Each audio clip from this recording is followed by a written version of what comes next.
So this is a developing and concerning story for anybody who enjoys dining out in Denver. It starts here with this article from the Denver Gazette. This was posted just a week or two ago. It says, in a letter to Denver Mayor Mike Johnson, Denver restaurants say they're now watching downtown fall completely apart. We're going to take a look at this article and some other articles and data to kind of get a picture of what's going on here. And at the end, we're going to try to dive into the factor that's really causing the squeeze on all this. So with this particular article, there's really two things going on here. We're talking about restaurants and the challenges they're facing, and then we're talking about downtown Denver. Talk about restaurants a lot on this channel, and we've also discussed downtown Denver fairly in depth. I did a video on it not too long ago talking about what's going on with it. It is one of the biggest lightning rods in terms of criticism for Denver residents. Downtown has struggled since COVID. The 16th Street Mall project has been an ongoing kerfuffle, let's say. A lot of people have a lot to say about downtown. That's not what this video is going to be about necessarily, but that does play into what's going on. So really where it starts is this subheading here: restaurant owners say they are dismayed with the progress to revive the city core. What happened was a group of restaurant owners, prominent restaurant owners in Denver,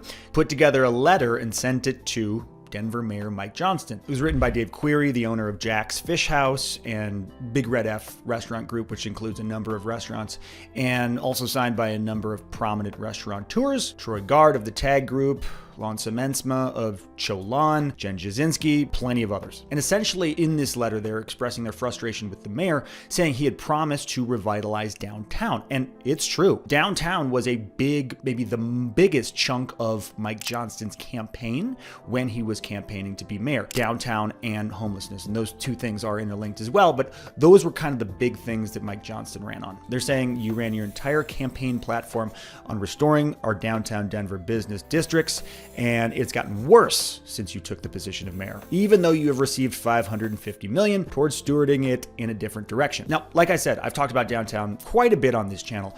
Personally, for me, I didn't see it getting worse since Johnson had taken office. It seems to be incrementally improving to me, if not improving at the speed many would like. Though far be it from me to actually argue with folks who are actually running businesses that are based in downtown, because they're actually feeling the day-to-day happenings of what's going on down there, especially economically. And for restaurants right now, economically in downtown and in Denver as a whole, as we'll get to, it's not good. Now, Query says downtown Denver's traffic plan and new bike paths are taking up parking spaces and making it more difficult for customers to get to their businesses.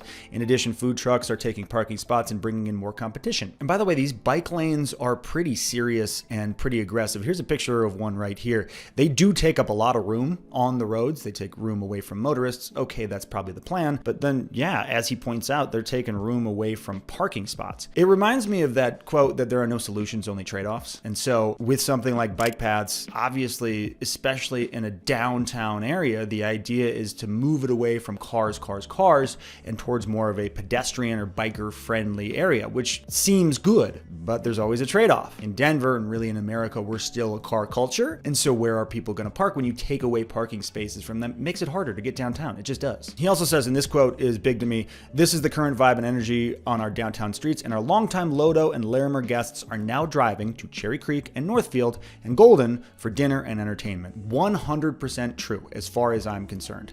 Downtown right now just doesn't have great PR. It is not on the top of the list where Denver residents are going to go for a night out, where in the past, that's probably where you start, downtown, and then go from there, or at least psychologically, oh, do we go downtown? Maybe we go somewhere else. Right now, you're not starting downtown. You're starting in Cherry Creek. You're starting in maybe South Broadway, even some of the South Metro suburbs. It's just not top of people's minds because it just doesn't have a great reputation. It's not like nobody's going out there anymore, but I get what Dave Query is saying here. And he says the entire downtown traffic plan and bike path cluster implemented over the last 2 years is a catastrophic disaster. And they have a quote from a spokesperson from the mayor's office basically saying nothing. And by the way, someone from the mayor's office had reached out previously to me after we did a downtown video and wanted to talk. I followed up, haven't heard anything. If anybody is watching this and does want to talk, I would love to chat with somebody from the mayor's office, because a lot of the time you don't get the whole story just by trying to piece it together. The reality is, and I don't think that's what's happening here, but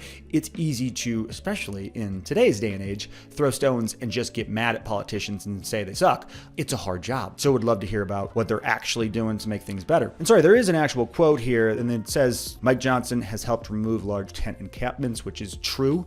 Encampments have dramatically reduced in terms of the stats. There's more work to do. Mayor Johnson will continue to partner with local businesses. Basically, they're saying, listen, we were focusing on trying to curb this creeping homelessness problem, or at least make things better for downtown. We'll get to the businesses next. That's how I'm reading this. Okay, so the contention is there's this cluster of downtown traffic patterns and bike paths that are not good for local businesses operating downtown. There's also this other issue that's mentioned here in this article about safety downtown, crime, or the perception of crime and safety. Query said he read his employees' notes of seeing people who are homeless locking themselves in the bathroom, a man with a machete hacking at a tree outside, taking his pants off in public, and someone smoking fentanyl in the trash enclosure. This all within 3 days. If you have spent any time downtown in the last year or two, you may have seen one or all of these things. I do think the perception gets overblown a little bit. I think overall downtown is still pretty safe and the stats do bear that out. But the reality is seeing any of these things, especially if you're trying to operate a business downtown, not great. Not the sign of a healthy, thriving city center, which is what downtown Denver should be. Query asked for more police presence downtown to stop drug usage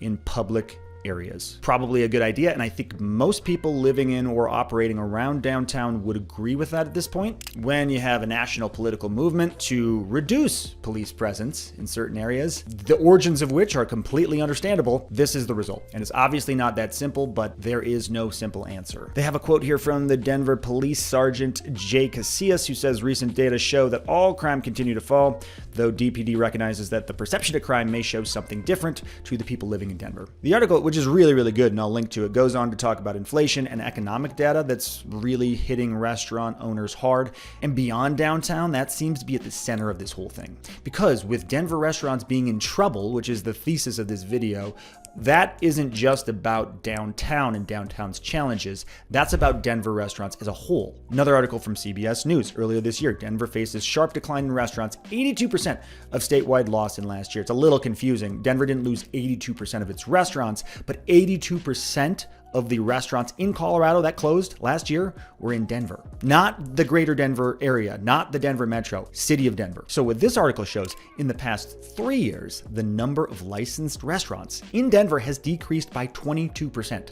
That is a huge, huge number. We're used to seeing an uptick year over year in restaurants by 1, 2, maybe 3% on a good year, down 22% in 3 years. So what's going on here? We can't just blame this on downtown's unique challenges. Well, what we're gonna see as we go into this, the economics for restaurants in Denver right now are really, really challenging. Restaurant industry, you probably know as a whole, is not an easy one. The margins are slim, competition is stiff. A lot of restaurants fail. That's just the reality of it. But something's going on different here. When you have established restaurants, beloved restaurants that have been around for a long time in Denver that are all of a sudden closing, this is not the norm. This article points out that despite some restaurants adapting to efficiency post-COVID, because COVID obviously was challenging on a lot of businesses, restaurants are probably near the top of the list, many still struggle with profitability. They interview Sonia Riggs, the president and CEO of the Colorado Restaurant Association, and she says one thing I think is important to note is Denver's tipped wage is up 89% since 2019. Tipped wage, so that's wages plus tips. And the normal wage is up 64% in that time. And she says Denver's minimum wage and tipped wage are higher than in New York City. So on one hand, you go, great, people are making more money, wages are up. Tipped wages are up.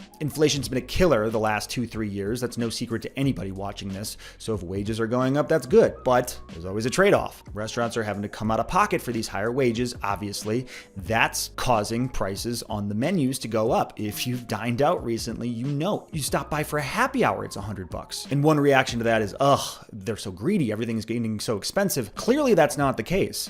Prices of food and materials are up, and then wages are up too. The restaurants have to compensate for that somewhere. And it's not like they're just lining their pockets here. They're dying while they're trying to pay these increased labor costs and material costs. So it's really just a tough situation all around for the employees who, despite the jump in wages, are still having to contend with the inflation that they see everywhere, for the restaurant owners who clearly there's a big issue here, and then for the consumer who wants to go out to eat and is getting squeezed. And the Colorado Restaurant Association posted a graphic of all the restaurants in Denver that have closed in the last year. Pretty shocking. There's a lot of them, and some prominent ones. Stoic and Genuine, we featured them on a Dispatch episode when we did Union Station. Great restaurant, recently closed. Elway's, Tacos Tequila Whiskey, great taco place. Bistro LaRue, which was a really cool new French restaurant downtown. It's a different concept from Lon Semensma, the owner of Cholan, which, you know, if you've watched me before, I'm a big fan of. And there was a Denver Post article about that closing. It opened in 2018, closed down last year in 2024. I've been there personally. It was great. Great service, great food, nobody in there. And basically what Chevron is saying is that's because it was on 16th Street Mall, and the ongoing reconstruction of the 16th Street Mall has taken the light out of Bistro LaRue's chandeliers and champagne service. He didn't say that. The article put it quite eloquently in that way, but he's basically saying this is a challenge. Downtown Denver went from a thriving market where there's tons of foot traffic and great walk-in businesses to a no man's land with high taxes, high rent, and very little return on what you're paying for. So again, we see the downtown issue, and a restaurant downtown has to contend with that, combined with this overall economic issue of what's going on with wages and expenses. And there is now a Colorado House bill that's aimed at trying to fix this problem in some way. And the Colorado Restaurant Association is supporting it. And here's what it is, and there's a Westword article breaking it down. Proposed Colorado law would cut base wages for Denver's tipped employees, lowering those base wages. It's meant to help struggling restaurants stop the bleeding. Critics argue it shifts the pain onto struggling workers. Again, trade-offs. Where do we fall? And so the article points out in the last 10 years, the minimum wage for tipped workers in Denver has more than tripled over the last 10 years. And the resulting increase in labor costs has played a major factor in the closure of many local restaurants. So House Bill 1208 would change these regulations. Basically, here's how it works. Denver's hourly minimum wage for tipped employees, so servers and bartenders and the like, is $15.79 at this point. The proposed bill would decrease that to $11.79, which is the current statewide minimum wage for tipped workers. So you have a minimum wage statewide, but then you also have it at a municipal level too. And this is why Denver restaurants in particular are getting hit so hard. This is why the 82% of the restaurants that closed in Colorado were in Denver, because the city of Denver's minimum wage is so much higher than the state minimum wage. And by the way, I'm certainly not saying, hey, make minimum wage less. I don't even think that's what's being argued here. I mean, quite literally it is for tipped employees, but it's not necessarily, hey, we just want to pay people less to pay people less. Restaurant owners who are sponsoring this bill are saying, hey, we're closing. We're dying. We got to do something. And if you're getting tips, and I'm reading between the lines here, but if you're getting tips on what you're making, and oftentimes tipped handsomely over just your base pay, we could decrease those base wages, survive, and hopefully still have the workers do well. Because there's a stipulation here, if workers don't earn enough tips to reach the city's regular minimum wage of $18.81, so that's the regular minimum wage in Denver, non-tipped, then employers would still need to pay the difference. So basically, for tipped employees, the minimum wage goes down to $11.79, and if they're tipped wage, if that plus the tips isn't $18.81, then the employer would have to make up the difference. It's going to be $18.81. If you're a tipped employee at, I think, most establishments, if you're a server or bartender, you're going to make up that $7 an hour delta on tips. Again, if you've been out recently and tipped, that's probably not going to be a problem. Sonia Riggs is quoted again right now. She says, we're just trying to stop the bleeding in the cities that are the most desperate. And there's an op-ed here in Westword by the owner of High Point Creamery, basically supporting this bill. She says we don't want a handout, we want a fair shot. And a lot of other restaurant owners in Denver are echoing those sentiments. And this is the really hard part, because you're saying,